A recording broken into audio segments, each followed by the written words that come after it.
The following episode contains or may contain spoilers. So if you're spoiler sensitive, maybe beware. Yeah, you sensitive people. Get out. No, get in.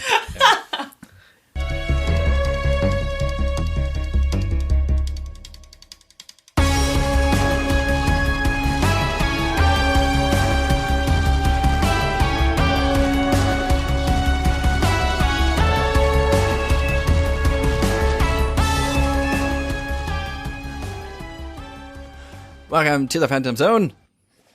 I'm Noah. Kayla. Jared.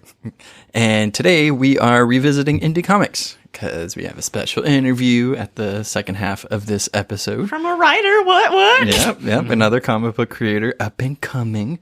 So today, in the first part, if you go back and listen to that one, we really talk in the beginning about the importance of indie comics and kind of how they're different from the big 2 or 3, whichever ones you consider.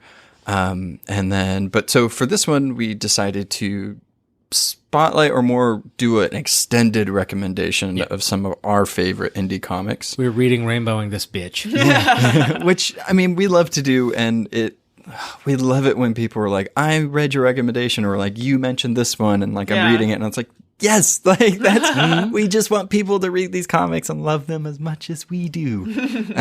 But yeah, so just to lightly touch on indie comics, they are super important for this industry only because they can do whatever the fuck they want. They're not constrained by these big industries or by the standards that they are contracted to do, or like things won't get pulled because it's too controversial or whatever. There's just so many indie comics out there, and there's indie comics for everybody. You got horror, you got drama, you got teen drama, you got adult drama, you got murder mystery type things. So they really explore all the different themes. I want to just real quick. There's also like with Marvel and DC, it's still a limited stream of things that they put out. Even and when something comes out from an indie sort of creator, it's not easy to get it made. Yeah. And so you know that it's a sort of thing project. of passion. Yeah, absolutely. Yeah, if you listen to our first indie one with that creator from Dummy Comics, and they have quite a few comics that this creator made or wrote for, but just hearing how he talks about like kind of breaking into the industry and like competing with those big well-known names, even in the indie industry with some of the big names like Brian K. Vaughan, which I'm going to talk about, and like some of those people. But it's always interesting, and I'd love to find out like how these creators get going. And before we jump into it, so another announcement, which we did on the prior episode. So we got nominated for the Podcast People Choice Awards for best podcast in the entertainment industry or entertainment category. So if you deserve it. We deserve it. I mean, I think we did. It feels like we did. It depends on who our competition is. I haven't looked. So that's the interesting thing with that. If you look in the entertainment category, they're all over the place. So I think we're the only comic book one in there. Yeah. So if you love comics and you want us to win, or if you just want comics to win. It's an honor just to be nominated. Yes. It's a bigger honor to win. Yes. So if you go to podcastawards.com, you'll see the links. We'll post it on social media. Definitely vote for us, especially if you're listening to us. And then vote for your other favorite podcasts if they're on there. There's tons of categories, tons of people that are on there that deserve it. So go do that. Okay, so I'll kick it off. Do it. You guys? Okay. Kick it off. I wanted to spotlight Brian K. Vaughan's Paper Girls, because I feel like his other works like Pride of Baghdad or even Saga, which is the biggest one that he's probably done, and Why the Last I Man. don't think you've ever mentioned Saga, though. What's that about? Do you want me to talk No. about that? You're lucky I didn't pick Saga. I love it so much. So I love this writer so much because, like I mentioned in the original indie episode we did, he writes about so many different types of things, and all his works are completely different from one another. So Paper Girls, the artist is, actually, might butcher the last name. It's Cliff Chiang. So he did work on New 52 Wonder Woman, and I absolutely love that artwork. Yeah. And he did this one. Brian K. Vaughan always gets really good artists for his work. He can. Yeah, and like I think he really, if he picks them or whoever does, I think it really puts together the story and really gives you more of the theme and the atmosphere. So just to tell you kind of what this comic is like, or to get you more interested in it, it's like Stand By Me meets War of the Worlds meets Stranger Things. So it's like Stranger Things. Kind of. I mean, yeah. So the story is of 4 12-year-old paper delivery girls in 1988, and they're caught in the crossfire with a time-traveling temporal war, and they're just thrown into it. So, I mean, just that on the basis of, like, you have these 12-year-old girls thrown into this war that are just paper delivery girls. It's just like, that, right off the bat, I'm interested. And I really love this format, like the idea of, like, it was really normal, and then it wasn't. Yeah, and, like, you start reading the first one, and it's like, there's weird, subtle things happening, and then it just immediately, like, the gate is open. There's like a guy riding a pterodactyl, and it's like, what the fuck is happening? But just to give you some of the backstory on the main characters. So Erin, she's the new girl, just wanted real friends. That's why she's in this little group. Mac, a foul-mouthed tomboy, uses her tough exterior to hide her existential fears, so her external fears. She's my favorite one. She's the badass. Tiffany, she's a nerd and proto-feminist, is desperate to rebel against her parents. And KJ, an impulsive field hockey player, deals with her inner passions and discovering things she's never known about herself. So that just sets you with these main characters and kind of what their motivations are, or how they interact with each other. The real emotional theme of Paper Girls is the contrast between children's, like, fantastic hopes for childhood. So, you know, when you're a kid and you're like, oh, I can't wait to be an adult because I get to do everything I want to do. But dealing with the disappointing reality of finding out what adulthood is. Yeah, because, super sucks. Yeah, because they travel through time and they meet their future selves. And they see, oh, this fucking sucks. If anything, adulthood is about being disappointed. Yeah. Yeah. And these girls, they discover again and again that adults, even especially the future versions of themselves, don't control their own lives and don't have all the answers. So that thing that you're vying for, like, one of the girls is in a terrible relationship. Like, her parents are awful to her, abusive and everything. Yeah. And what she sees in her future self is even more terrible. So it's like, so they're faced with this reality throughout this entire series of, how can I change this from happening, or can I even change this? So it deals with a lot of, like, heavy emotional things. It deals with sci-fi elements and this absurd, like, it's kind of actually funny. You hear that, guys? The world is an asshole. Give up now. It's much better than that. But I also wanted to spotlight this one or recommend this one because it's ending this month in 2019. It started in 2015. And a lot of that going around. Yeah. 2019 is the year to end all things. It really is. So I wanted to spotlight it and definitely pick it up because it's ending and you'll have the entire series. And that's a good thing about indie comics, is that these creators are able to end the stories when they want to. Yeah. So they tell the entire story. It's like Breaking Bad, the Breaking Bad effect. Like, he could have kept going because it was so popular, but he ended it when he did. Yeah. So Paper Girls, Brian came on. So, if you've listened to me talk about anything on this podcast, I don't think this will become as a big surprise. And it counts. It totally counts.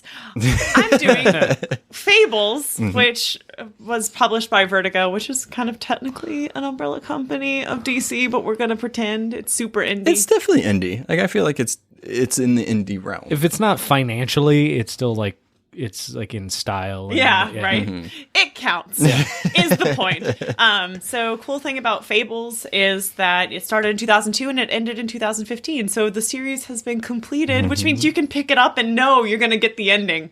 Because I know people don't want to start things that they know is kind of ongoing sometimes, because it's like, what if it's canceled prematurely? But it was created and written by Bill Willingham. And it's 150 issues. There are spinoffs, but the main story is 150 issues. And basically the series is about a variety of characters that originate from fairy tales and folklore. They're called fables, hence the name. And they formed a community in New York called Fabletown. And they basically kind of fled to our dimension realm when their homeworld, called the Homelands, was taken over by an enemy called the Adversary. How duly named. Yeah, right. Now, Fabletown is right next to Chinatown, I'm assuming. Yeah, and they have things called glamours, which means, they hide their true form, which means they can interact with the humans they call Mundies. From day to muggles, basically. Yeah, basically. Some of the main characters, my favorite is Big B Wolf, who's the big bad wolf. She's not, just saying that. She loves Big B so I do much. love him. He's the sheriff of Fabletown. Just get that in your brain. It's amazing. Snow White is also a main character. Her sister Rose Red, which is intense. Prince Charming, Rose Red. Boy Blue. Basically, all of the fairy tales creatures, characters are there in some capacity or make an appearance. It's like realistic Shrek. Yeah, right. It's not the comparison I went with, but all right. It won Eisner Awards, so it's pretty critically acclaimed. It was nominated for a whole bunch of penciling awards too. So the art's really good. Artwork is beautiful. Even the covers, I'm just like, oh. I know, it looks so pretty. And Noah made us do a comparison. So it's like the original Hans Christian Andersen stories for fairy tales. So it does definitely go a little darker. Plus, Once Upon a Time. So I kind of pictured it as Once Upon a Time, but dark. Good. Yeah. Good. Quality is good, though. Yeah. So it starts off kind of and most of it, because Big B is the sheriff and he's kind of a central focus. Kind of a thriller, murder mystery, caper. Where did he get his name from? Big B Wolf. He's the big bad wolf. Big bad wolf. I just think that is so clever. Yeah. I just imagine the writer when he's thinking of the names and Big Bad Wolf and his kid heard it, he's like Big B and he's like, that's it. Well, Snow White didn't change her name. That's true. But why you should pick this up? It's a dark fantasy. It has kind of, like I said, fairy tale folklore-esque inspirations, main characters. Like I said, it's kind of a thriller, and I love caper stories, so it's kind of noir almost in a way. Definitely with the murder mystery aspect of it. Yeah, and it focuses on, their personal lives, their relationship with other characters, them trying to hide their identities from the Mundies out there, and and they have the Wolf Among Us. I know. The Telltale game. That's why I was like, should I go into that? Because that's a whole nother tangent for me. But I came across Fables, not through the comics themselves, but I love the Telltale series, which you've heard me cry about before, because Telltale is closed and over and done. And listen to our Patreon episodes. I won't get to work there anymore. But they have a story video game, choice-based, episodic, based off of Fables called The Wolf Among Us. And basically you play Big B, you make choices and try to solve the murder mystery that's going on in Fabletown.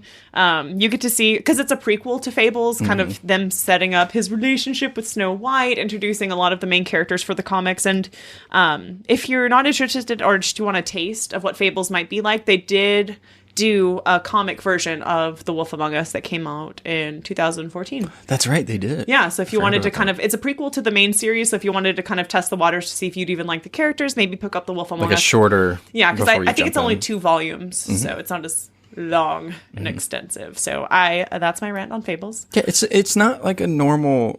you have all these fairy tale or fable characters in it, but it's done in such a unique way. Yeah. And a good, it's just good writing all the way through. It's it's not just Snow White, being Snow White. It's this is Snow White with so many different dimensions to her. So I'm just if you don't like the original fairy tales, or if you think it's going to go to Disney, it's not. This swear. is not Disney. One bit.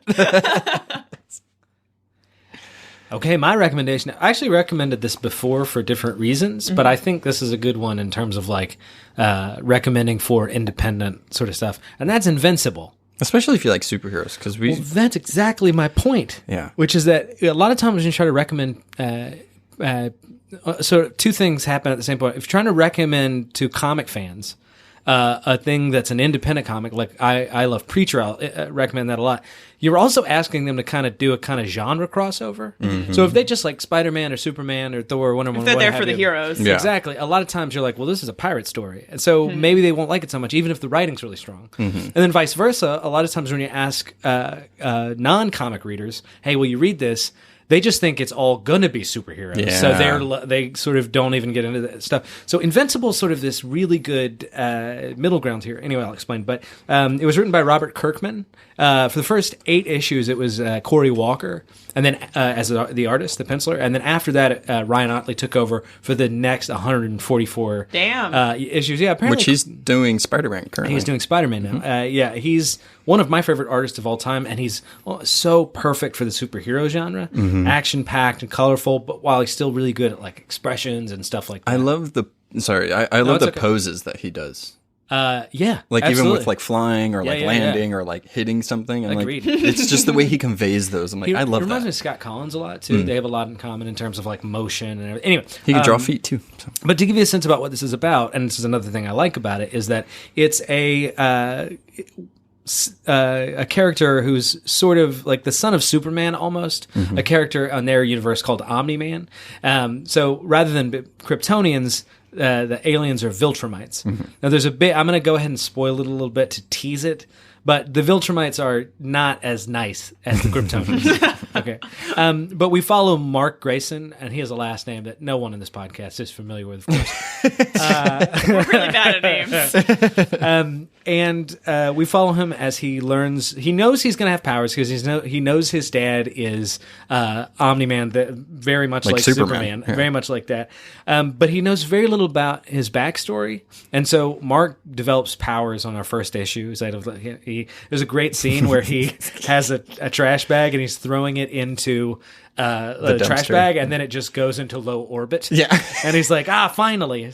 I love that panel so much. It's so good. It's so classic. But as the story continues, we find more and more about what his alien heritage is. To give you a sense, too, by the way, they scale down some of the powers here. So rather than all the powers of Superman, Omni-Man and Invincible, his son, Mark, just have super strength and the durability that goes along with that, and flight. So no speed, no laser eyes or anything like that. Straight to the point. but what's been said repeatedly about Invincible, and what's great about the story is it's everything that you love about superhero comics and none of the stuff you don't. And that's clearly subjective, but what it means here is that because this is one story by one writer that develops its own history, there's no convoluted backstory. You don't have to worry about continuities, issues, and stuff like that. So it has a very consistent, very approachable sort of feel. It manages to be fun, but the other thing that's great about this, and why I really recommend it, is tonally it's interesting and I think masterfully done,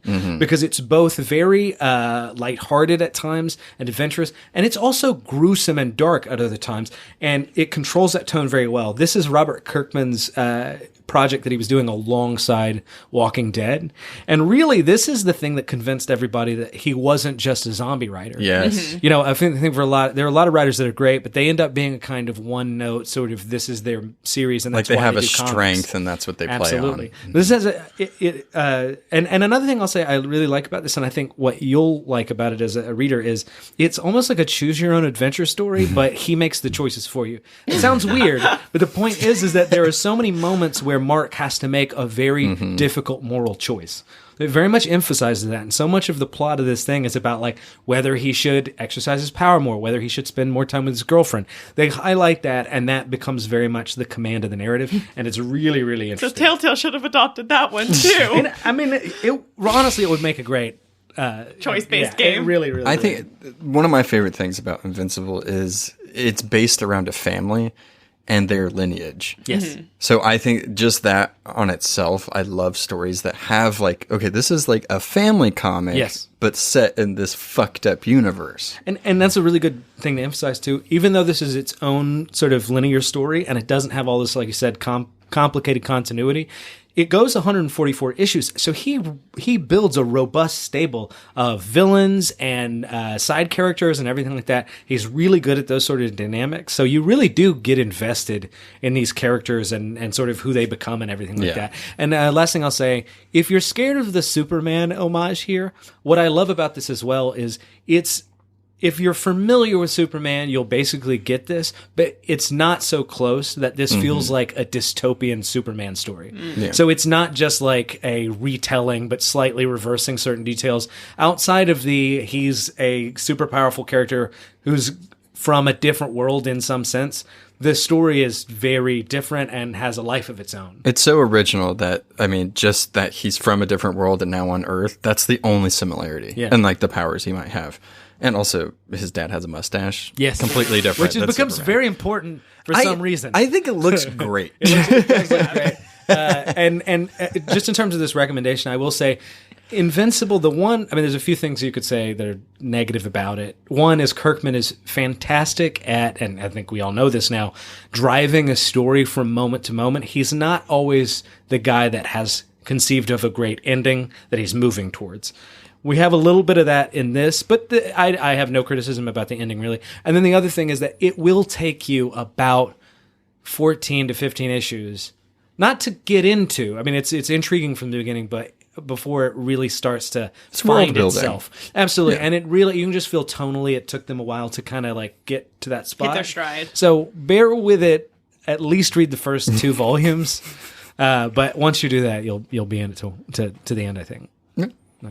I mean, and it's a big series. It so, is. I mean, if you look at Walking Dead, it ended at 26. 193. Yeah, it ended at 193, and you can clearly see in the comic shops how many trades those are. Yes. So this is gigantic. Yeah, so this is a series that, like, it's meaty, but it's good. Yeah, and it's lovely too because like now there's so many ways. It's the same with Fables and probably Paper Girl soon because these things are ending or have ended for a while. There's so many ways to read it now. Mm-hmm. Like the small trade paperbacks, they've done omnibuses and everything like that. So Books. These would be easy to get a hold of. Mm. All right, so this is going to be Jared interviewing. Here's the interview. I got with me right now writer Jason Douglas. He's getting ready to release at some point a book, Parallel. I think everybody at this podcast is really excited about it. It's we said Source Point Press. Is that right, Jason? That is correct. Source Point Press. Yep. Okay. Well, thanks for being here, by the way, and giving us some of your time. It is absolutely my pleasure. Thank you so much for having me. So like I said, we got a little sneak peek just in terms of what this thing is going to be about. But for our listeners, if you could kind of, maybe explain what Parallel is all about for us, just in short, just so they'll have a sense. Sure, absolutely.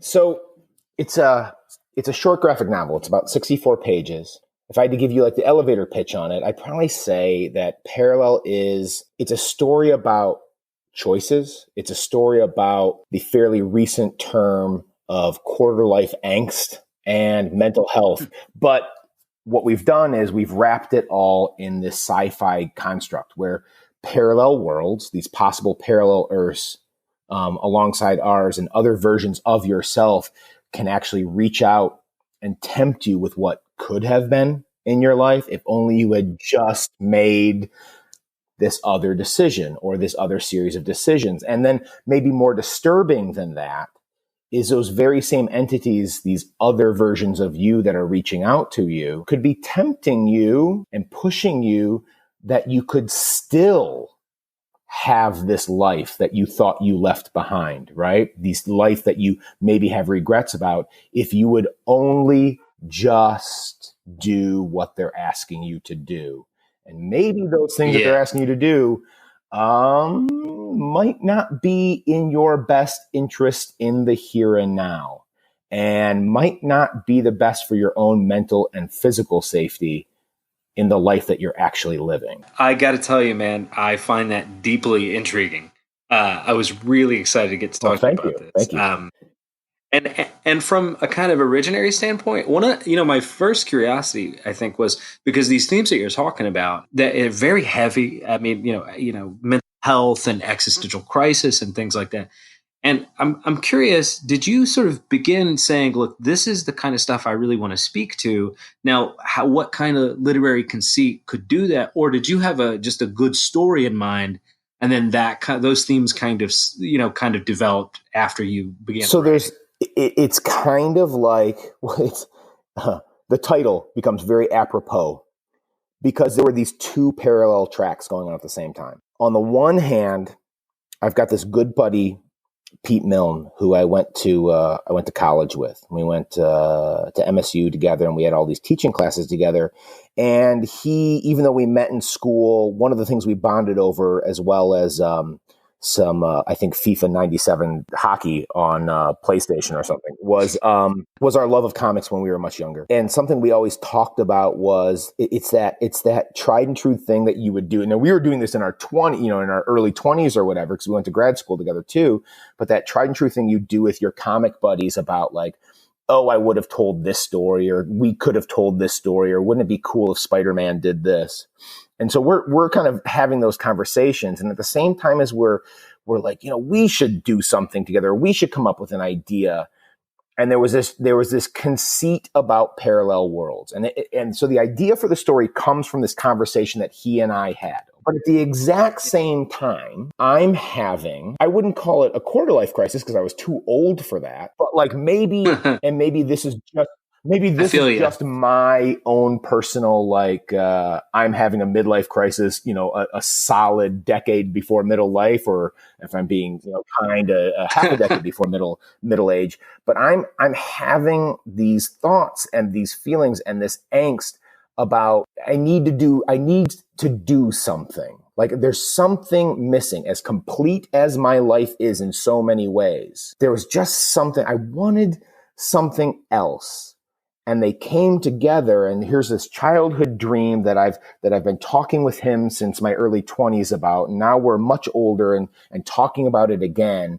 And I'm having that own crisis of regret myself. Nothing necessarily specific, but the two came together, and there's this story there. There's this story about Landon, our main character, who's now, at least in the present day of the story, he's in his late 20s and his life is stagnated. He made some choices in his early 20s for reasons that in the moment seem valid, I don't even want to say necessary, but like definitely in the moment, he's not going, I don't know about this. This is the way to go.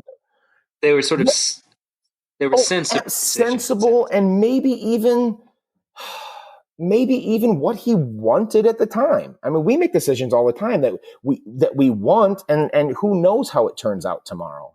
But by his late 20s, absolutely, his life is stagnated. He's in a job where he's very subservient. His marriage has lost the luster and the honeymoon period, if you will, and it's almost a loveless marriage. And he, to get where he is now, gave up a lot of dreams that he had when he was younger, specifically music in this case. That's my analog. Mm-hmm. Into that kind of doubt and stagnation, and for him, depression, comes this, well, one way you can look at it as an opportunity, and the other way you can look at it is maybe a force that has your best interests at mind, and maybe not.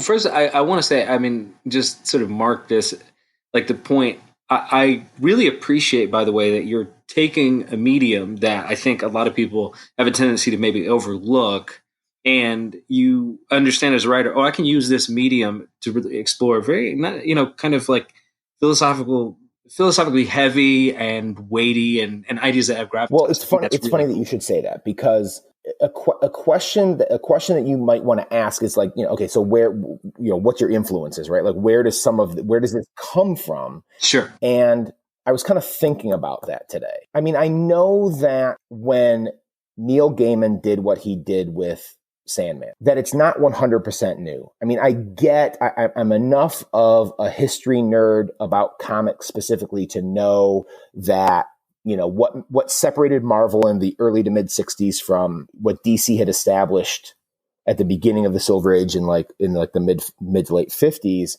was the angst of Spider-Man, the family dynamic of Fantastic Four, right? I get that, like, having a higher level of emotion and a higher level of fallibility in your characters is not new. But when I was reading Sandman, I'm of an age where Batman was my first love. At a just before I think I was ready for it, I fell in love with Sandman Mystery Theater for no apparent, for completely age inappropriate reasons. Like, there's no reason like a 12, 13-year-old should be really into the beautiful, now that I look at it as an adult, the noir aspect of Sandman Mystery Theater. And then even though the image boom was going on and artist was king, I loved the Valiant universe. I love the art, but I love the storytelling. When I look at like something like what Valiant was doing in certain books, and definitely what Neil was doing with Sandman, like those were some of the most human stories that I've ever read in comics.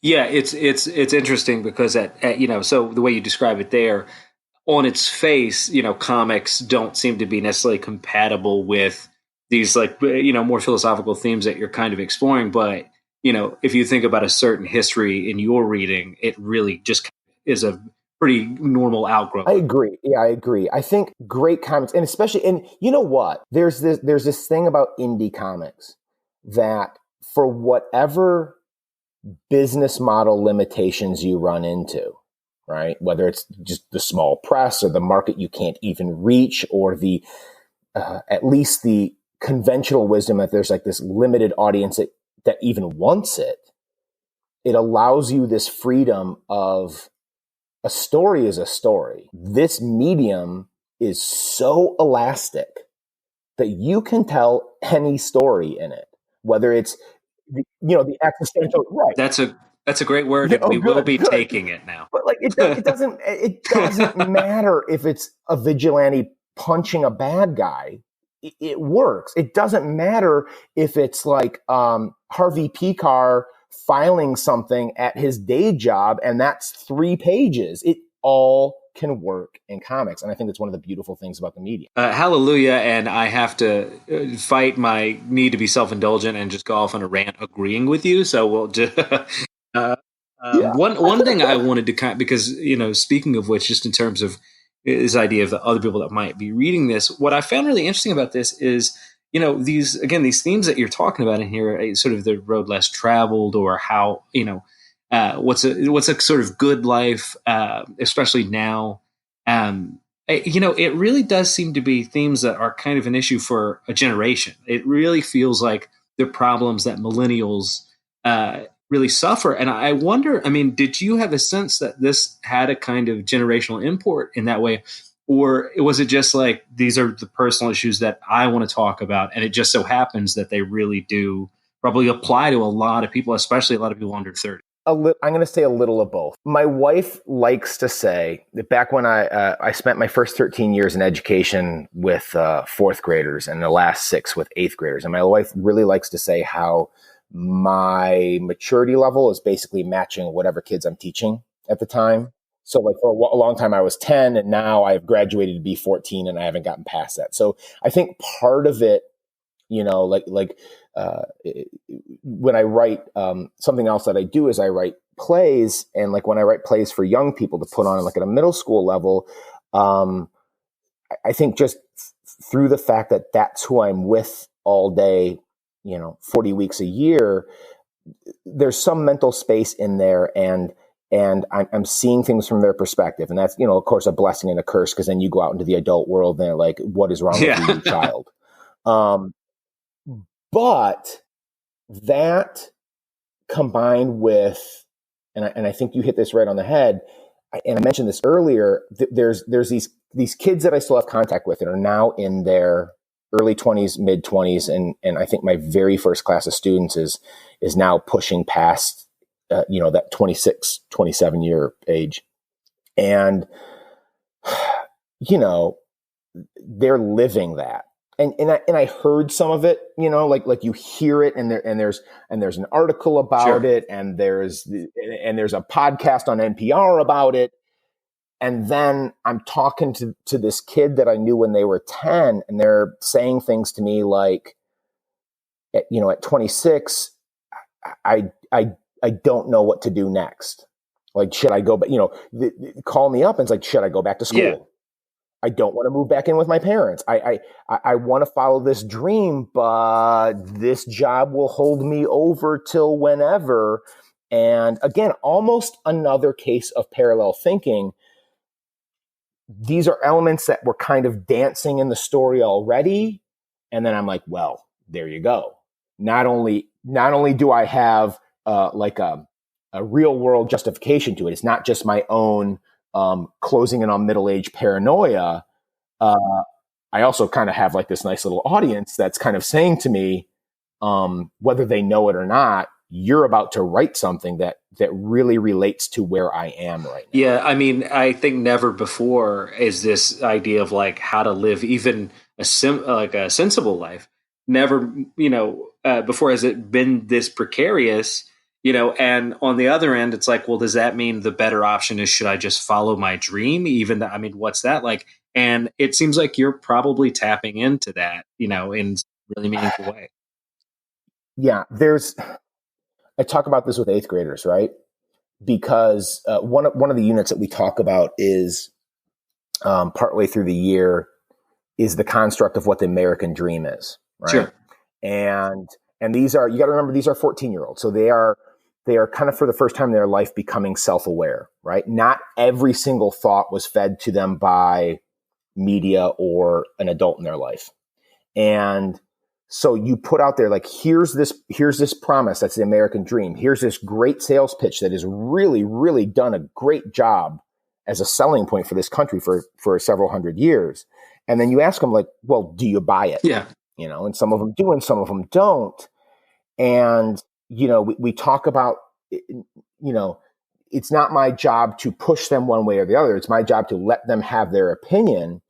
And one of the things they come up with every single year is like a shared definition is this idea that our sales pitch is no matter who you are, if you work hard enough, you can succeed, right? You can be whatever you want.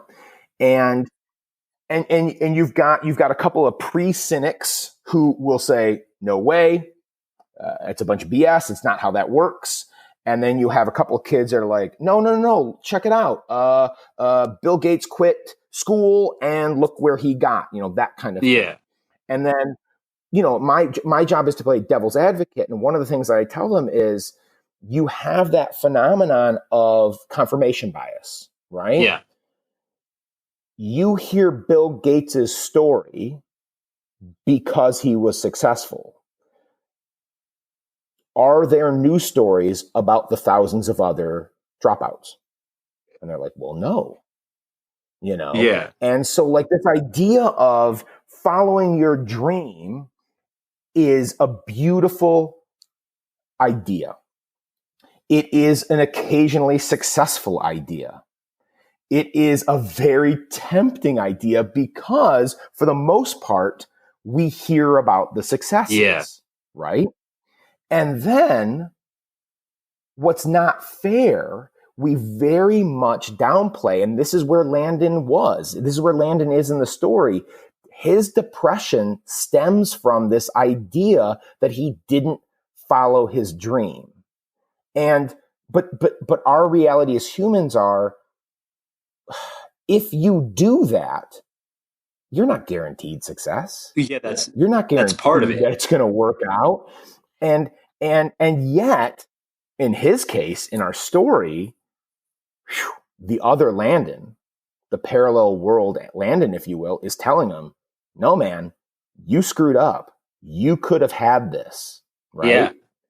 And that makes what he's offering him and the cost that it'll take, the toll that it will take on Landon physically and mentally, that much more tempting. Yeah, and on that note of temptation, I'm really interested in the genre here too. I mean, away from just the themes and things like that.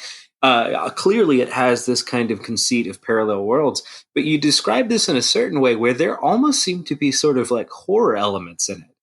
I mean, the sort of seductive sort of quality of these parallel sort of versions or something like that. It reminds me of like tricksters or devils or something like that. Am I projecting a little bit too much, or is there perhaps some of that in there? No, not at all. I think you hit on something that's there. The other Landon is very much portrayed in the book as a tempting entity. I mean, he is, when I was writing him, the voice I heard in my head was very sly. Wonderful. And almost Oh boy, see, this is gonna take it out of the world of indie for a minute here, but very low key. I think our listeners will appreciate the comparison. I mean, and again, and not suggesting like a trickster god. He is definitely other Landon, but there is something off. Humans have the capability that no matter what red flags go up, man, you can rationalize away anything, can't you? If it's something that you really want. And the way that you're putting a kind of like, there's a certain kind of fantasy that has a kind of inherent jeopardy to it. I just find that really interesting. I wish this interview really could be way longer. We're definitely going to have you back, but I want to round off with some sort of more general questions. By the way, I got to put a pin in this. I've seen some of the art, your Instagram, and between the things that you're talking about, the way you've been describing this and how good this stuff looks, I have to tell you, I'm very excited about this comic. Well, okay, let me say this right now. Please do. I mean, I do want anybody who's listening, I do want them to come over to my Instagram account and look at some of this art. Less for me getting new followers and more likes, though. Source Point Print wants me to build that audience, so that's a good thing. But I really want people to come and see some of Adam Ferris's art because he's doing things with my words that two things have happened. Every page that comes in, every panel that we're sharing, I'm reacting in one of two ways. Either one, I'm like, oh, that's what I saw in my head. Look at it on the page, fantastic. Or, and this one's even better, he'll draw something and I know it came from my words because I wrote it, but it is so much better. And this popped into my head a minute ago. When you mentioned the horror elements, there are scenes of tension in this story. There's this one particular scene when Landon is standing at the top of a staircase. He knows what it's going to take to get back to this parallel life, even for a few minutes. And it's going to take some pretty serious physical harm. And the other Landon is there encouraging him. And it is such a tense scene. Like the way Adam has been drawing, even specifically Landon's breakdown, which one of the major conceits of the story is you go back and forth. Is this all in his head or is the other Landon really there? And I've been so impressed. It is every time I see the panel where you can see Landon go from one thought to the other. I'm sick or this crazy thing is happening. The tension is at a level that reminds me of a thriller. It reminds me of a horror movie. You can just hear that music behind it, Yeah. And it's in his art, and that just blows me away every time I see it. And anybody that looks on that Instagram, I think that the first thing you're going to think is that the quality level is surprising. I mean, obviously on the podcast, we're comic book, aficionados or what have you, and I've seen a lot of independent work. I think that his work is every bit as good as some of the stuff that you just associate with the major publishers. So I think they're going to love it. I'm just very excited. Well, I'll tell you this, Adam Ferris, and you can go check out his Instagram page too. He's at Mr._Ferris. He's on the rise. We'll have all that in the description too. Oh, good. Yeah, he's a talent on the rise, and he told me I didn't even have to plug this, but I have to plug this. He's basically the creative driving force behind a rather big project that's going to be coming out soon.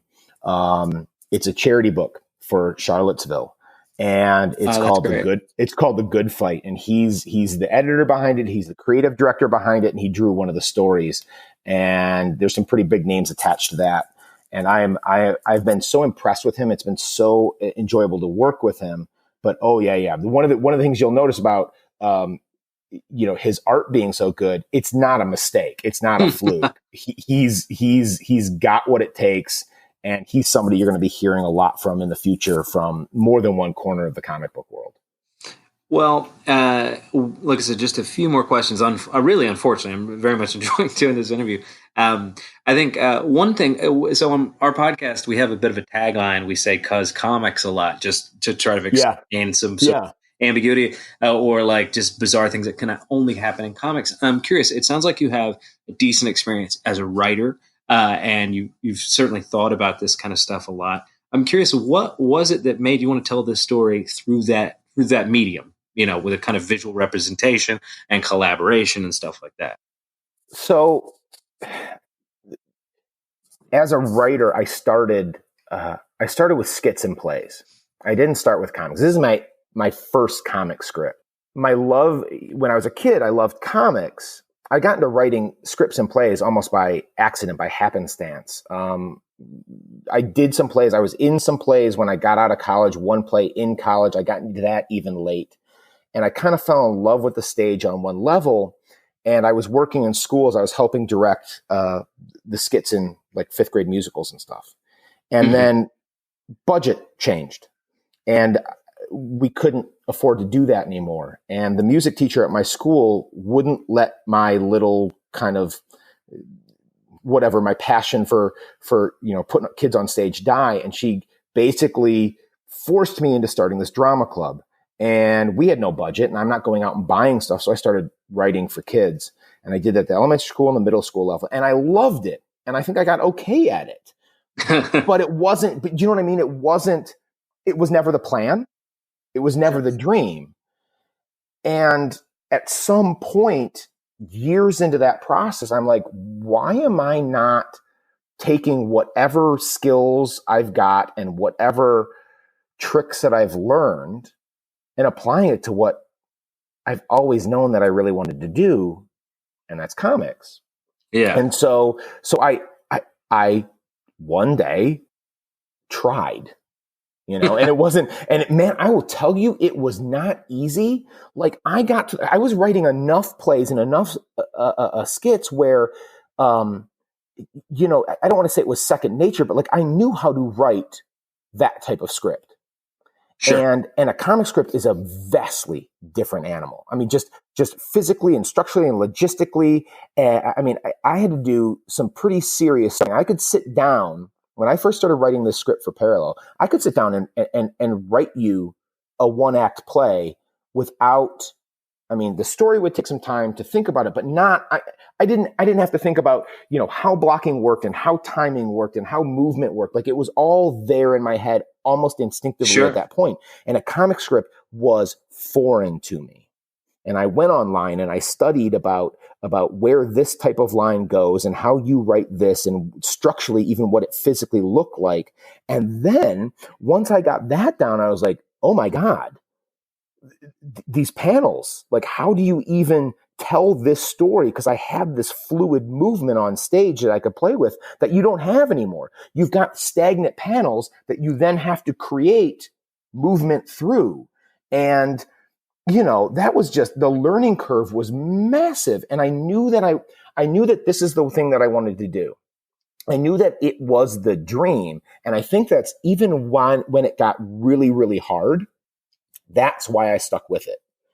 And I hope the result is good. And we'll see when we can get this thing in people's hands. But like, it was tough. I remember how hard it was at the beginning to figure it out. I didn't quite feel as comfortable with it until about halfway through the process, honestly. And I'm here when you said that, I'm hearing so many good things for burgeoning writers. But just so many. One is, just doing it, just having the courage to just try. For sure. And that's another Neil Gaiman thing. When he talks, he does that. He's kind of got a famous line about, like when young people come up to him and it's like, how do I do this? How do I write? And his answer is, you write. You just keep writing. And 90% of it might be garbage and it doesn't matter. It's the act of writing that will make you a better writer. I couldn't agree more. A lot of people have asked me how to start doing comedy. And they say, I'm waiting to write 5 good minutes. And I'm like, you'll be writing those 5 minutes for, right. Years. If you just go on stage tonight, you'll, after you get off stage, after you bomb, you'll write those 5 minutes. Exactly. And then the other thing, I think, just wonderful that you went and you understood that it was going to be this different kind of medium, and then you researched how to do it, and then you put the work in. That's very impressive. Yeah. And I think absolutely. Thank you so much for coming on. I want to say that. And two, cannot wait for this thing to come out. When it does, we are definitely going to try to push it and get it sold for you, because I'm really intrigued. I truly appreciate it. Thank you so much for the opportunity. This was a lot of fun. I really appreciate you guys having me on. Thanks for listening. Follow us on Facebook, Instagram, or Twitter at The Phantom Zone Pod for more podcast updates.